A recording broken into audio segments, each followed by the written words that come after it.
you get into a certain rhythm which is compulsive within you, you will be just a repetition of the past.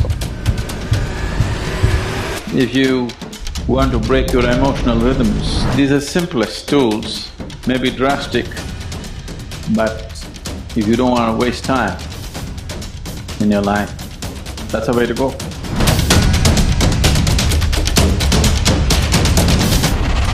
When it comes to the innermost core,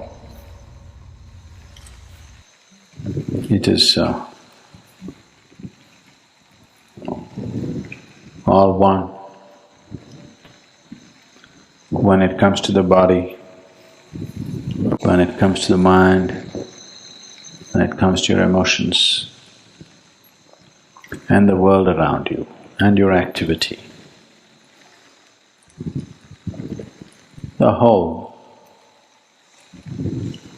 significance of life, the beauty of life and the efficacy of life is in just finding the right rhythm.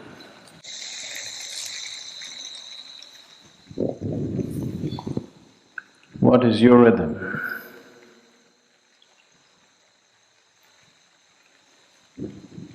If you listen to the outermost surface of who you are, there will be one kind of rhythm.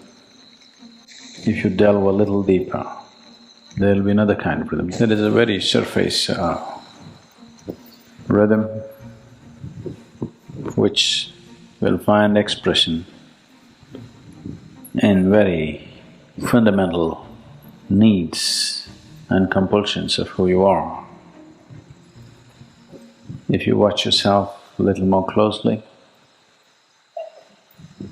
you will see there is a psychological rhythm which need not necessarily match with the needs and compulsions which drive you on a daily basis. If you watch with little more sensitivity, you would notice an emotional rhythm which is of a completely different nature than your psychological rhythm. If you watch much more keenly, you may notice a certain chemical rhythm which could be more connected to our emotional cycles than anything else. If you watch with much more awareness, you may notice a certain energy rhythm which will not have anything to do with any of these things, but it causes everything else. But if you look deep enough, there is no rhythm, it's utter stillness. There is nothing to do about one stillness, just to take a dip is all you can do. But all the other realms need to be worked at.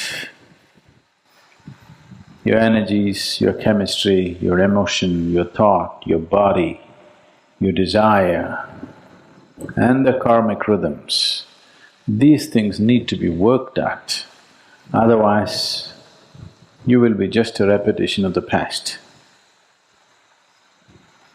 If you get into a certain rhythm which is compulsive within you, you will be just a repetition of the past over and over again. Nothing new will ever touch you.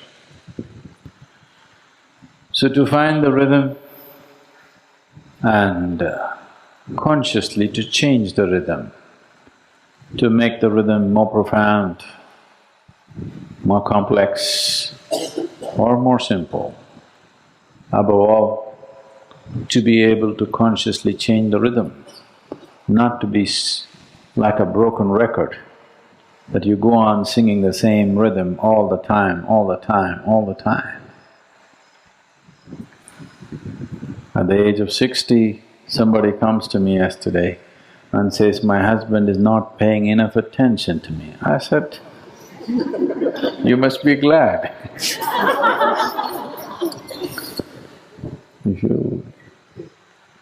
You had these prayer problems when you were 18. Not good, but understandable. At 60, you still have the same problem. At 60, if you're still a teenager, oh, nobody's going to tolerate you. Yes? Nobody's going to tolerate a 60-year-old behaving like a teenager, isn't it? So, if you do not learn to consciously change the rhythm of body, mind, emotion, chemistry and energy, you will become like a broken record, simply repeating the same things over and over again.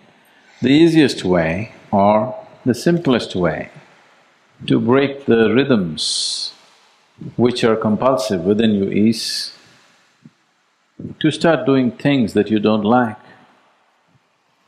You would like to start the morning with a chocolate, but here you start with a neem ball. Just what you don't like.